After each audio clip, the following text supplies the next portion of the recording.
bicara tentang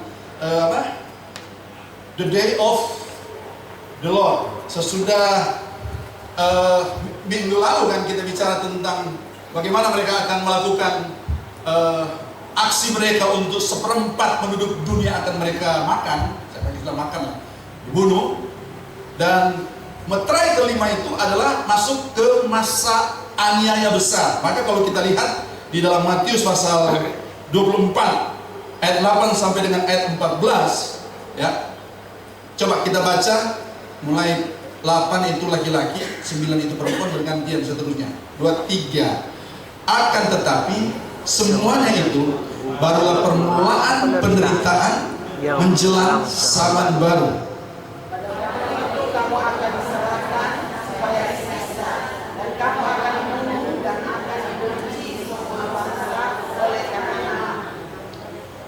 Dan banyak orang akan murtad, dan mereka akan saling menyerahkan dan saling membenci.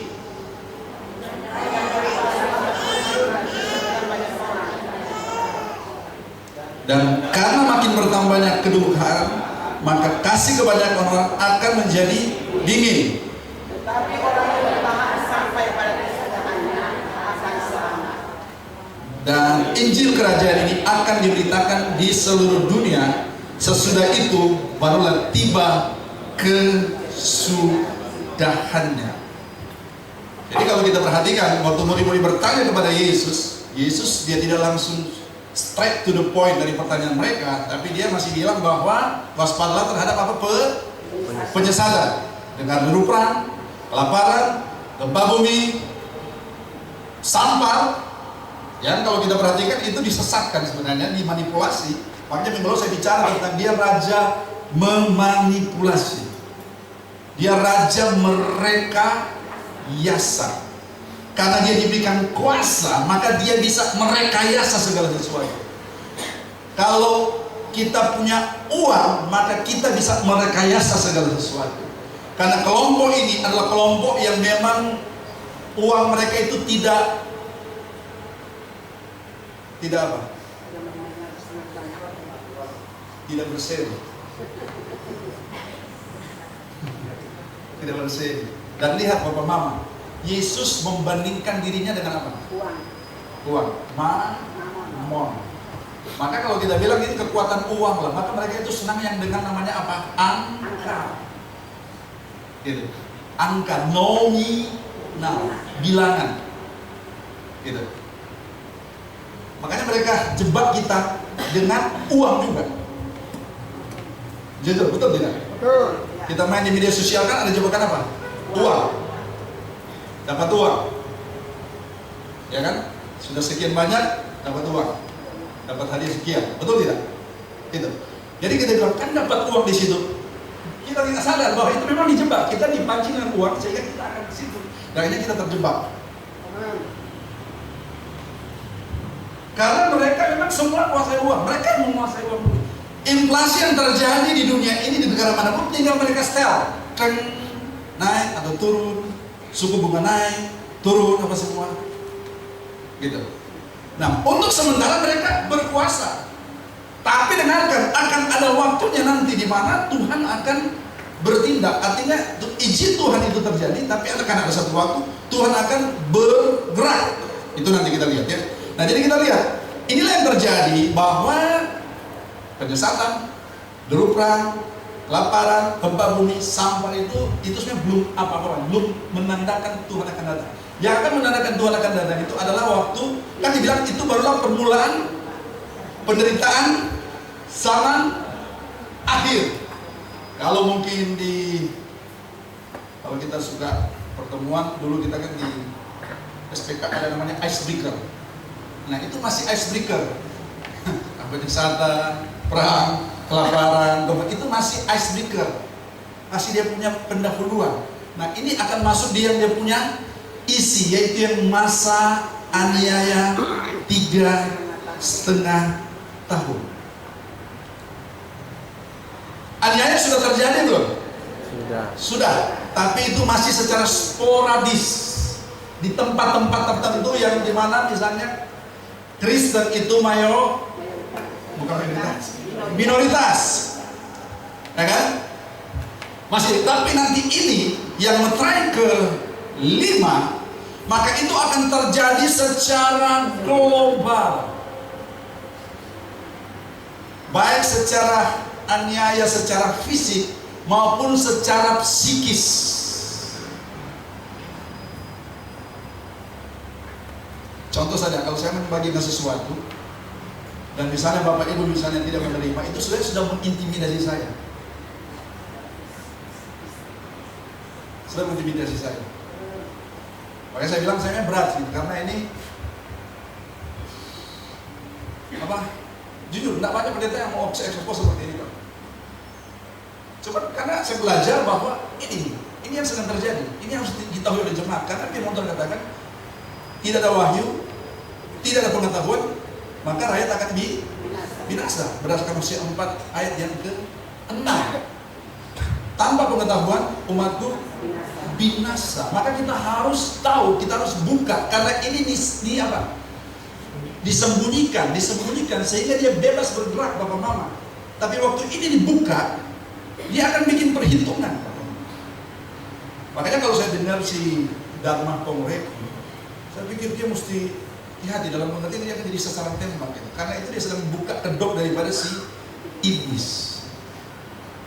Dia akan buka kedok daripada si iblis. Kalau kita baca Senaya yang Wahyu pasal 13 yang dimana patung itu akan diberikan nyawa dan dia hidup. Sebenarnya ini bicara ini nih, teknologi IT.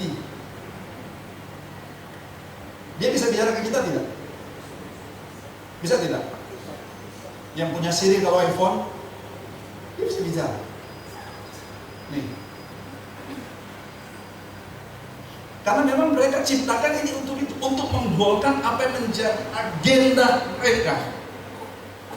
Agenda mereka itu adalah, kan minggu lalu saya singgung, mereka sudah kuasai keuangan, money, mereka sudah dapat power lewat bangsa-bangsa, negara-negara yang di bawah PBB, dan yang terakhir ini terakhir. Makanya saya katakan, Bapak Mama, hari ini bukan hari main-main lagi, Bapak Mama, karena ini sudah akhir zaman nih. Yang terakhir adalah population control atau kontrol populasi. Dia bisa kontrol misalnya habiskan yang usia ini sekian, lewat apa? Ingat, COVID itu kebanyakan yang lewat itu adalah sudah usia-usia di atas, ya kan? Atau dia bisa hantam yang baru lahir. Kita belajar kemarin kan, apa di Amerika itu yang kebanyakan korban itu adalah bayi-bayi. Dan dia kontrol dalam pengertian data. Jadi kita ini, anak-anak yang divaksin kan usia berapa? 2 tahun ke atas kan? Data anak-anak kita sudah ada di big data mereka. Jadi mereka kontrol nanti. Makanya nanti kalau sampai ada yang namanya global digital identity atau identitas digital global, maka selesai. Berarti kita punya data semua sudah ada kepada mereka. Dia akan tahu Om Boni paling suka apa, konten apa yang Om Boni paling suka, media sosial apa yang mau dipakai, platform apa. Dia akan tahu. Makanya karena dia sudah tahu, maka dia kasih makan. Halo? Kita tidak minta, kita buka langsung muncul. Apalagi kalau kita subscribe itu artinya kita apa? Berlangganan. Jadi otomatis update terakhir maka akan kita terima. Jarang kita subscribe pengajaran tentang akhir zaman. Jarang kita subscribe tentang mungkin khotbah atau apa yang ada di punya link yang dimana subscribe. Jarang. Kebanyakan kita subscribe yang itu. Yang itu. Dia kasih makan terus. Makanya kita kayak gitu. Makanya betul kan? Teknologi, logika. Kita hanya tidak bisa berpikir secara logis lagi. Sudah bisa berpikir secara sehat. Kenapa? Ini sudah dirasuki, ini sudah dikuasai. Dan saya lihat ini lebih kepada dia kuasai. Sebenarnya kalau kita bicara otak, dia kuasai otak yang namanya mammalian brain.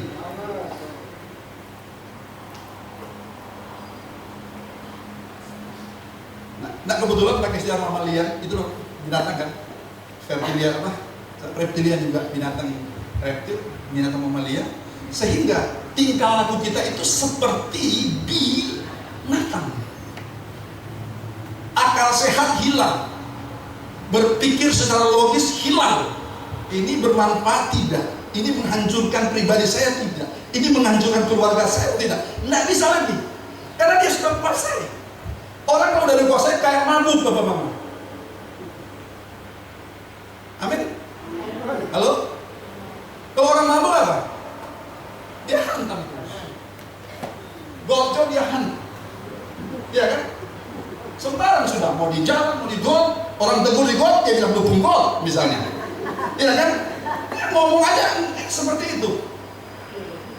Nah, makanya kenapa sampai dibilang dia akan merebut kemenangan. Benar, kenapa? Dia menang karena dia berhasil mempengaruhi, dia berhasil merasuki sekian banyak manusia, sehingga manusia itu akan ikut dia punya mau. Amin.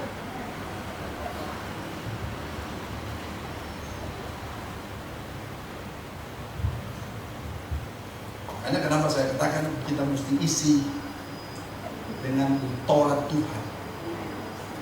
Karena yang ada di hard ini apa ini? Hard drive atau soft apa? Penyimpanan itu apa namanya? Hard disk ya. Yang ada itu kan sudah semua yang sampah-sampah toh. Maka itu harus dibersihkan dengan firman, karena firman itu dia menyucikan. Amin.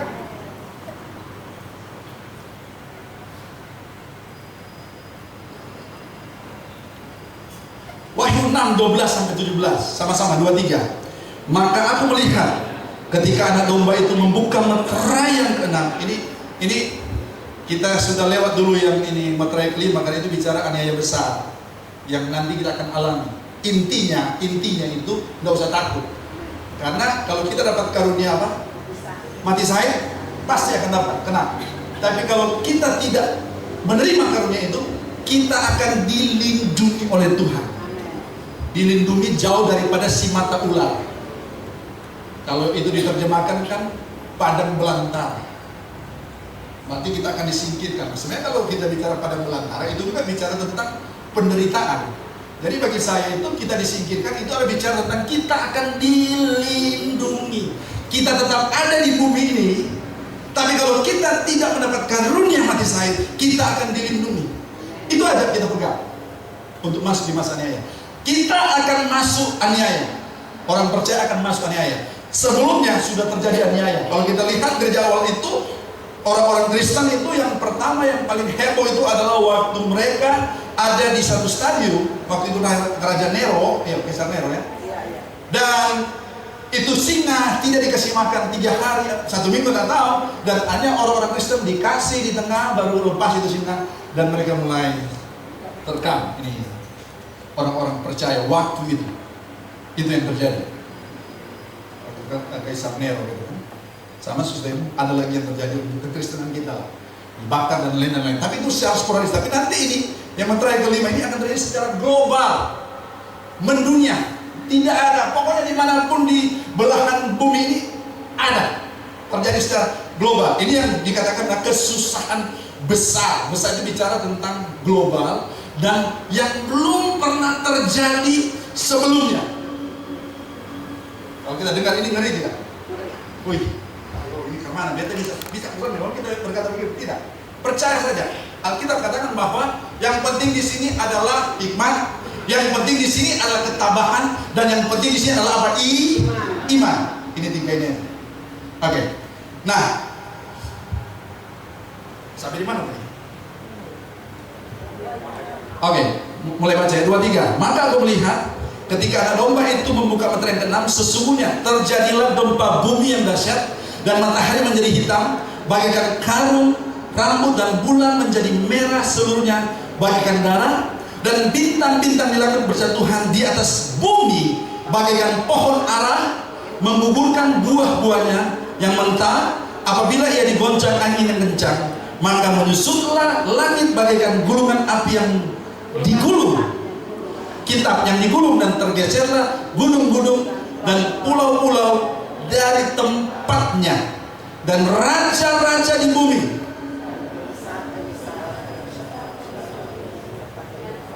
Dan pembesar-besar, perwira-perwira, orang-orang kaya, orang-orang berkuasa, semua budak, serta orang merdeka bersembunyi dalam gua-gua dan celah-celah batu karang di gunung. Dan mereka berkata kepada gunung-gunung dan kepada batu-batu karang itu, runtuhlah, menimpa kami, dan sembunyikanlah kami terhadap Dia yang duduk di atas takhta dan terhadap murka anak domba itu, sebab sudah tiba hari besar murka mereka, dan siapakah yang dapat bertahan? Perhatikan, meterai pertama sampai meterai kelima itu adalah apa ya, mau dikatakan, bagian daripada aksi daripada si ular tua ini. Dan dari meterai pertama, kedua, ketiga, dan keempat sampai yang kelima yang mereka membunuh seperempat penduduk bumi, maka itu dilakukan dengan cara yang direkayasa. Karena kecanggihan teknologi, Jakarta tiba-tiba polusi. Tidak terjadi seperti itu sebelumnya. Sebenarnya kalau kita perhatikan ada hubungannya dengan disahkannya undang-undang kesehatan. Karena akan ada klausul di situ kejadian luar biasa di mana akan diintervensi seperti itu, misalnya harus dipakai ini atau di ini. Itu yang di Jakarta. Tiba-tiba langit Jakarta biru. Jadi biru langitnya Jakarta atau tidak kelihatan apa di Jakarta, tergantung sebenarnya itu adalah uang. Ada anggaran biru. Itu disetting. Ya. Nah, jadi kita lihat meterai pertama sampai kelima itu adalah rekayasa. Saya percaya gempa bumi ada yang secara alamiah karena perlu ada digoyang begitu supaya ada apa? Kan jadi tegang, ya stretch, harus ini ya secara alamiah. Tapi ada yang memang direkayasa. Tapi dengarkan, yang kalau kita baca yang ayat yang meterai yang berapa? Ke-6 ini akan terjadi apa katanya? Matahari menjadi gelap gulita, bulan merah. Ini makanya gambarnya merah dan basic merah, dan bintang-bintang apa? Berjatuhan, dan terjadi apa? Gempa bumi. Inilah gempa bumi yang benar-benar gempa bumi. Karena yang menciptakan langit bumi siapa? Tuhan. Dia yang berkuasa atas langit dan bumi kan? Kan bumi dan segala isinya adalah milik Tuhan. Yang meterai pertama sampai keempat berkuasa, tapi dengan segala keterbatasan. Dan mereka itu berkuasa bukan sebagai pencipta, mereka itu berkuasa sebagai ciptaan. Itulah yang membuat sebenarnya Tuhan Dia murka. Kenapa? Karena manusia diciptakan itu untuk, jadi manusia kita untuk berkuasa atas bumi, bukan berkuasa atas manusia. Tapi yang terjadi sekarang ini, mereka berkuasa atas manusia supaya semua penduduk bumi itu tunduk kepada kuasa mereka.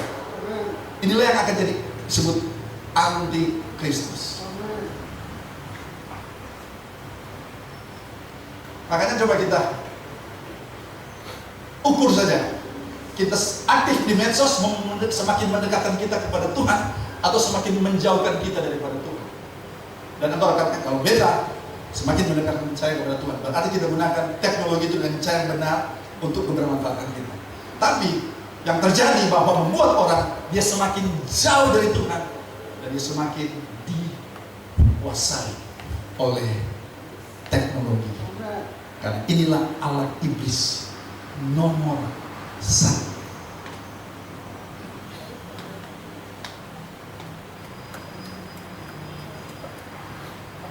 Yang bagaimana Tuhan sekarang sudah mulai bergerak. Makanya kita tidak perlu untuk yang kita lakukan itu adalah sesuai Matius tadi. Kita harus lakukan tugas pemberitaan Injil Kerajaan. Yang harus kita lakukan adalah menjaga supaya kasih kita jangan menjadi tawar. Kasih siapa? Kasih Tuhan. Kasih agape, jangan jadi tawar. Bukan kasih manusia. Kasih phileo, kasih storge, kasih eros.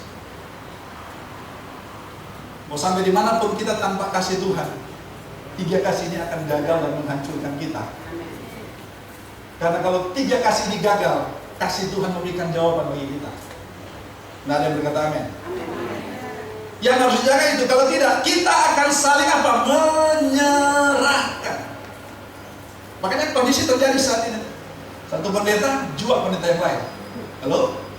Betul? Betul? Satu pendeta apa? Hantam pendeta yang lain. Di mana? Di mana? Sosmed. Halo?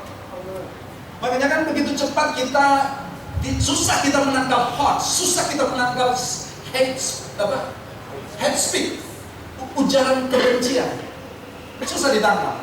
Kita kisah kenapa? Sekarang sudah serba cek langsung. Karena orang kalanya posting tanpa berpikir. Saya posting ini memuliakan Tuhan tidak? Iya kan? Posting memuliakan Tuhan harus ini, tapi orang cek langsung, cek langsung mas. Masalah di rumah seluruh dia tahu. Ya. Kan ada istilah feeling sad gitu. Oke? Ini kan hanya yang di Afrika katanya, so ada apa lagi di Afrika katanya. Ya. Makanya semua jadi viral. Viral itu singkatan dari vibration of us. Jadi vibrasi itu semua hitam.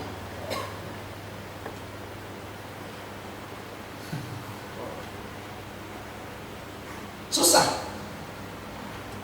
Kalau dia punya kasih, dia tidak akan sembarang untuk ini di media sosial.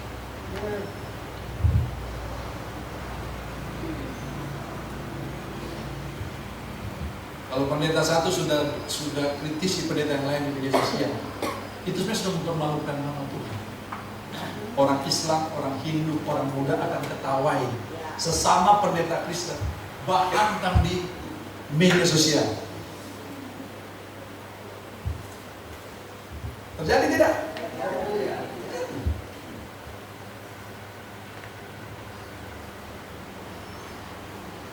Justru harusnya para pendeta harus menyejukkan di dunia maya.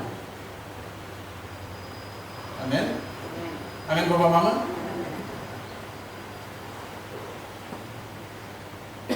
Karena saya mengalami itu. Kalau mereka betul-betul tulus, ketemu langsung. Kak, ini gimana Kak? Ini diangkat begini langsung kayak bola diumpan langsung po yang notabene sahabat saya.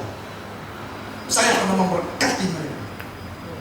Saya pernah melayani di tempat mereka. Ini contoh Bapak. Makanya ini sampai sehingga kita sendiri baru hantam. Bagaimana gereja bisa jadi bersaksi kalau para pendetanya? Tapi mungkin ada juga yang cuma jawabannya di dunia maya. Tapi waktu ketemu langsung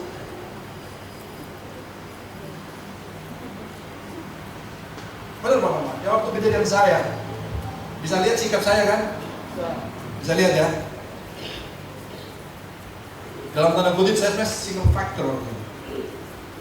Ya. Bisa lihat. Saya tidak bereaksi apa-apa. Jemaat juga ada yang bereaksi, tapi saya tetap jaga. Halo. Bahkan saya klarifikasi. Ya. Bagaimana? Karena saya mau tunjukkan bahwa apa yang saya sampaikan, keyakinan saya benar. Kalian mau hantam, bukan di sini tempatnya.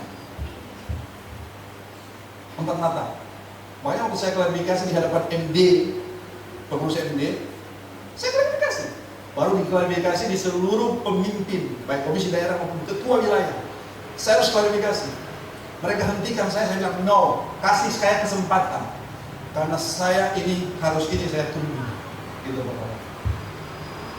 Tidak usah takut, saya tak takut, kenapa? Saya punya kebenaran, saya punya dasar. Kan biasanya kan takut karena salah. Kayaknya teman bilang, weh, kita tidak kuasa itu. Ada yang bilang, saya tidak kuasa itu. Nah itu kan, seperti itu. Karena kadang-kadang kita lata Bapak Mama. Makanya hati-hati loh, kalau engkau dengar pengajaran, hanya dengar satu kali, dan engkau pegang itu, hai, perhatikan. Kebenaran dibuka terus. Maka engkau pun harus mendalami, engkau pun harus belajar. Sehingga engkau bisa up to date dengan apa yang sedang dibukakan hari-hari ini. Karena kalau tidak, engkau akan ketinggalan.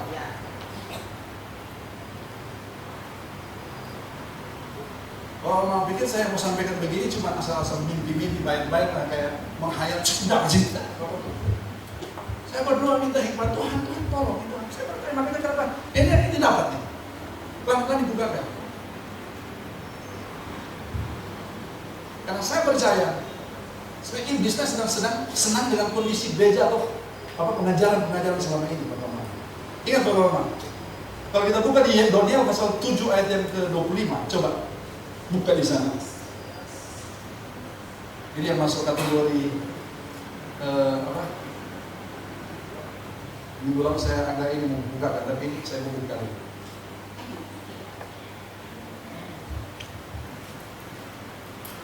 Sudah dapat? Daniel 7:25? Bisa kalau dibacakan? Ia akan mengucapkan perkataan yang benar yang mati ini dan akan menganiaya orang-orang kudus milik yang mati ini. Dia berusaha untuk mengubah waktu dan hukum, dan mereka akan diserahkan ke dalam tangannya selama 1 masa dan 2 masa saja. Ini masanya 3,5 tahun. Mereka yang mengubah waktu dan hukum itu masuk kategori pengikut antikris. Mari kita review apa yang diubah. Ya, waktu apa? Waktu ibadah apa? Sabat. Makanya dia bilang, oh sudah dari sombongnya kita di hari Minggu. Sekarang sampai datang dia punya motif di akhir ini, diekspos bahwa yang ubah waktu dan hukum itu mereka masuk adalah pengikutnya antikristus. Makanya jangan main-main yang saya sharing tentang sabat, tentang kematian Tuhan apa semua itu. Itu bukan main-main. Di Alkitab kita Kejadian prinsip penciptaan itu hari ke-7 itu adalah hari istirahat. Itu penciptaan. Artinya itu prinsip untuk seluruh berlaku. Makanya kenapa waktu 10 hukum diberikan, salah satu nomor 4 itu adalah apa? Ingatlah yang kuduskan hari Sabat.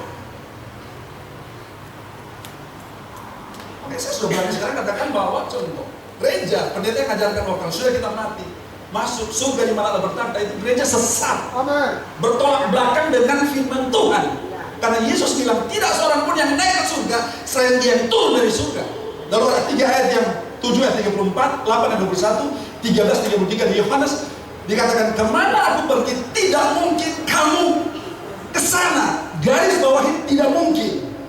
Makanya saya mau katakan, kalau apa sudah terima itu sudah sekian puluh tahun sejak engkau lahir misalnya, kalau engkau tahu bahwa tidak berdasarkan firman Tuhan, buang itu, terima yang benar.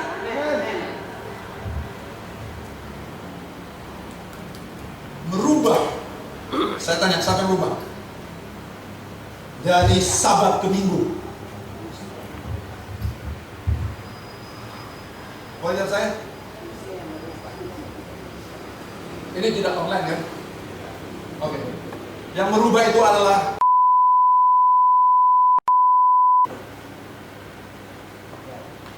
di bawah waktu itu kekuasaan Konstantin Raja Konstantin. Dari hari Sabat dirubah menjadi hari matahari. Kita lakukan ini, kita sedang mempraktekkan praktek kafir, menyembah dewa matahari. Tapi jemaat sudah tahu kan, kita tidak bisa pilih, geser, sepindah. Kalau kita geser, orang akan bilang apa? Miring. Pertama GPDI pada hari Minggu dan Minggu. Kalau kita mau pindah, tidak bisa. Saya akan dipecat. Kecuali kalau buat sinode baru atau gabung ke sinode yang menganut Seventh Day. Berarti nanti saya akan jadi jemaat Advent hari ke-7. No. Jelas ya? Jelas ya? Jadi yang pikir saya itu abal-abal yang kemarin. Ini dapat nih. Itu kalau jadi yang pindahkan itu siapa? Segala yang berbau Yahudi harus dibuang kembali kepada yang kita lakukan. Itu kebencian kepada orang Yahudi, makanya setelah itu mereka pindahkan ke hari Minggu. Pengakuan iman Protestan sama Katolik itu sama, 12 itu sama. Bedanya adalah gereja yang kudus dan am. Kalau di Katolik itu adalah gereja Katolik. Karena Katolik itu artinya universal, am, seluruh.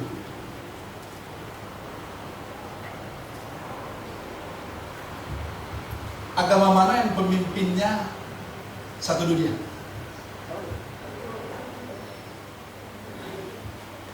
Kalau Islam kan misalnya dia punya ini namanya Muhammad.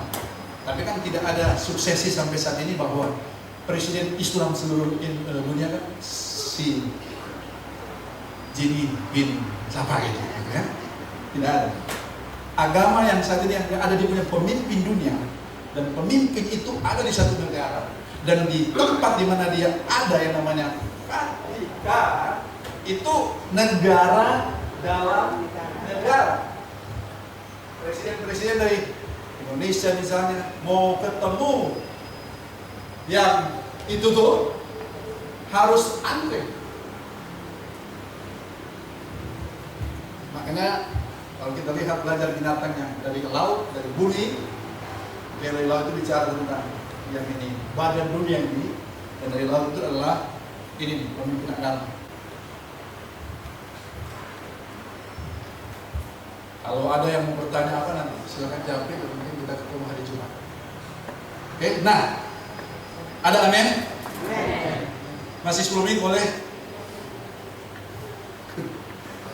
Ini nubuatan Nabi Yoel untuk yang di Wahyu tadi ya. Yang penting ini saya mau ada nubuatannya. Nah, Bapak Mama, dengan kondisi yang terjadi bahwa matahari akan apa? Jadi apa?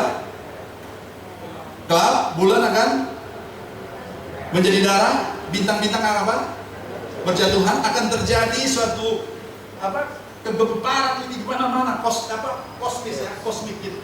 Ya kan? Tak. Nah, dengan kondisi ini bagaimana kita? Mari kita baca ini. 1, 2, 3. Tetapi hari Tuhan akan tiba seperti pencuri. Pada hari itu langit akan lenyap dengan gemuruh yang dahsyat, dan unsur-unsur dunia akan hangus dalam nyala api, dan bumi dan segala yang ada di atasnya akan hilang lenyap. Jadi jika segala sesuatu ini akan hancur secara demikian,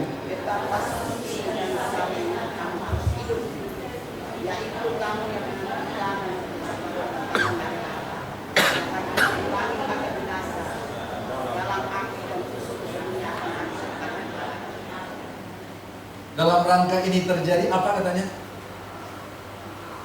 Gempa, matahari gelap, bulan jadi darah, bintang-bintang berjatuhan, terjadi keadaan-keadaan yang kaget kita. Apa katanya kita lakukan Petrus ini? Apa? Betapa suci dan salehnya kamu harus hidup. Makanya saya katakan ini bukan main-main lagi. Jangan lagi ada play game. Harus benar-benar kita hidup kita suci. hidup kita kudus. Harus saleh. Saleh itu bicara beribadah. Amplified Alkitab itu terjemahan pribadi katakan begini. Tetapi hari Tuhan akan datang seperti pencuri, dan kemudian langit akan lenyap dengan suara gemuruh yang dahsyat dan menggelegar, dan unsur-unsur atau materi akan dihancurkan dengan panas yang hebat, dan bumi serta segala yang ada di atasnya akan terbakar. Karena semuanya ini akan dibinasakan dengan cara demikian, hendaklah kamu menjadi orang yang sementara itu dalam perilaku yang kudus, yaitu dalam pola hidup sehari-hari yang membedakan kamu sebagai orang percaya. Maaf, sekarang ada kalian udah bisa beda antara orang yang percaya dan yang tidak. Halo? Ya? Betul tidak? Ya. Kemudian apa? Dan dalam kesalehan menunjukkan rasa hormat yang mendalam terhadap Tuhan kita yang mengagumkan. Karena jujur, medsos sudah jadi Tuhan kita. Itu sudah jadi berhala. Memang kalian punya muka memang suka terima, tapi beta omong sah. Karena kalau beta seomong, beta sudah ada beban lagi. Soalnya bisa lepas HP dari pagi sampai sore game. Haleluya. Ada amin? Amin. Dari pagi sampai sore medsos. Ini sudah taruh dia punya perangkap-perangkap dan kita terjebak di situ. Lupa Tuhan, lupa baca firman, lupa doa, lupa bersekutu. Halo? Amin Bapak Mama? Kok kurang aminnya? Amin kayaknya kayak tidak.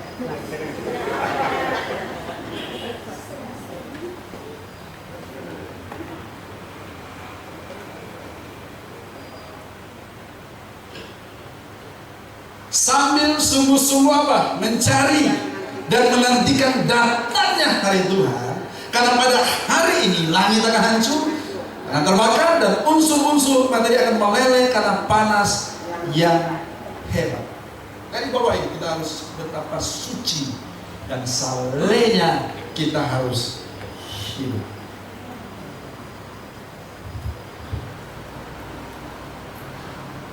Satu Petrus 4 ayat yang ke-7, sama-sama baca. 2, 3.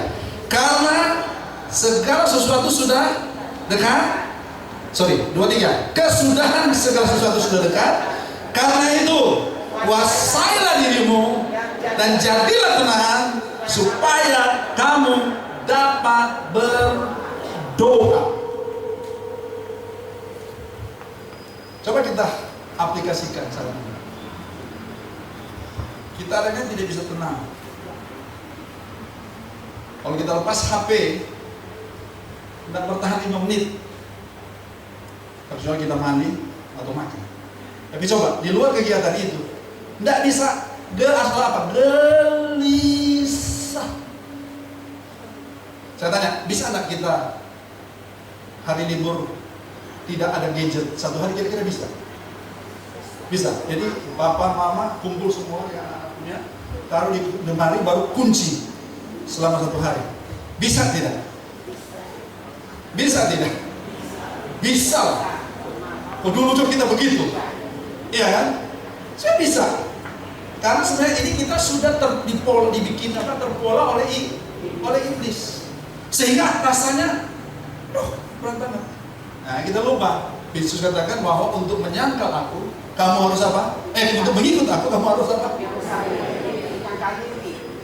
Menyangkal diri dan pikul salib. Jadi kalau kita tergoda, ya sangkal diri. Kalau kita tergoda, cek kembali itu sate. Haleluya. Kalau kita tergoda, coba cari ini betul kok yang ini tentang apa? Binatang yang dari laut itu ini. Bagi saya itu yang akan membuat kita tidak akan melenceng.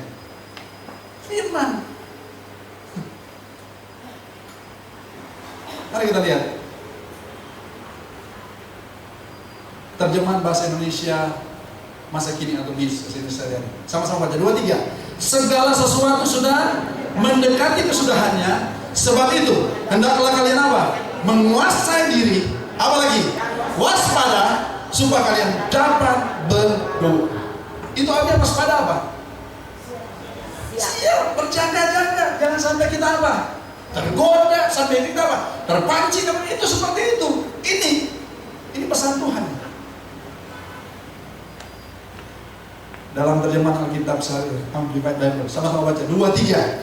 Akhir dari puncak dari segala sesuatu yang sudah dekat. Oleh karena itu, berpikiranlah apa? Sehat, dan kendalikan diri untuk tujuan berdoa tetap seimbang dan fokus pada hal-hal dari Tuhan, sehingga komunikasi Anda akan menjadi jelas, masuk akal, spesifik, dan berkenan kepadanya. Ini jelas pikiran yang sehat, yang logis, berpikir secara logis, sehat.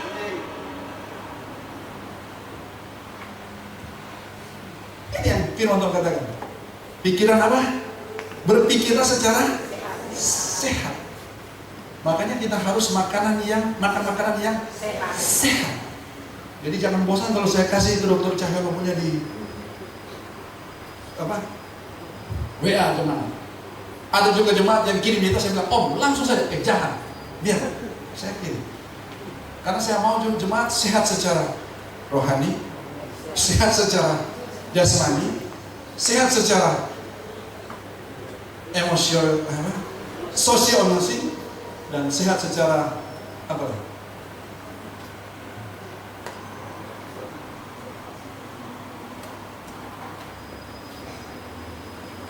Gereja itu bukan sekedar yang rohani aja Bapak Mama. Gereja itu harus semua menyentuh semua aspek kehidupan. Gimana? Sudah mulai bikin ramuan dari jahe, kuning, serai, memang? Siapa yang sudah? Puji Tuhan. Berarti saya sudah punya pengikut. Tidak apa-apa. Sudah mulai ada. Dan mulai terjadi perubahan. Ya. Tegang-tegang di sini apa semua sudah. Konon katanya, ini minta maaf. Konon kalau memang sehat kita, kalau kita punya usus bersih, kita akan sering kentut, maaf. Kentut. Tapi karena kita makan yang sehat, kentutnya itu tidak bau. Ya. Jangan ketawa, ini serius Bapak. Jujur, saya suka begitu, truk, gitu kan. Tapi ya, jaga-jaga lah. Benar, pokoknya begitu kan, maksudnya baru saya baca, saya dengar itu ini, bahwa ciri usus yang sudah bersih, sehat itu adalah cirinya itu yang disuka perempuan. Memang begitu, angin malam mesti buang, sehat. Ini mungkin kita ketawa, tapi ini benar begitu. Makanya dengarkan, termasuk kita makan makanan firman itu makanan yang sehat. Makanan sehat. Makanya kenapa saya harus kasih tahu makanan sehat? Makanan sehat itulah. Nanti kita akan masuk aniaya. Kalau biasa ajaran begini, tenang Bapak Mama, kita tidak akan lewati itu. Kita akan disingkirkan. Dan kalau pada saat waktu yang kita masuk di masa aniaya, saya yakin semua ini akan maki saya hancur. Kurang ajar, kurang ekor, kurang darah, dan lain-lain. Makanya kasih tahu yang ini dulu, supaya kalau yang kita tidak akan dapat itu adalah murka. Itu yang meterai yang ke-7.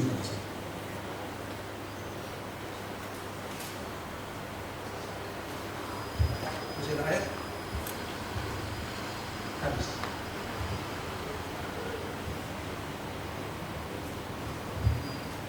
Apakah pikiran kita masih pikiran sehat? Atau sudah aneh? Iya. Kenapa? Saya mau tahu. Chip itu tidak hanya berlaku secara fisik. Sekarang kan si Elon Musk sudah kembangkan untuk chip ditaruh di otak. Ikuti kan? Tapi dengarkan, chip itu adalah apa sebenarnya? Mentality yang ditanam terus. Dan sampai itu yang menguasai kita. Jadi kita sudah dikendalikan oleh itu, Bapak-Bapak. Makanya tidak heran tiba-tiba ada anak-anak yang sudah Kenapa? Sudah dikuasai ya. Itu chip saya secara mental itu sudah masuk. Dengarkan Papa Mama, Allah dengan kita itu secara roh adanya. Waktu dia mau kasih firman kepada itu secara roh, mereka juga lakukan itu secara roh. Jadi sebenarnya ini apa ini? Jaringan apa itu ada secara roh. Coba, adakah kabel yang tersambung dari kita punya tubuh dengan mereka? Tidak ada sebenarnya. Hanya lewat apa? Hanya lewat teknologi yang dimana akhirnya masuk. Yang masuk ke pikiran kita itu akan menjadi gaya hidup kita. Makanya garis bawahi betapa saleh dan betapa sucinya kita harus hidup. Kesucian, kudusan itu adalah alat pertahanan kita yang tundukkan kepala kita.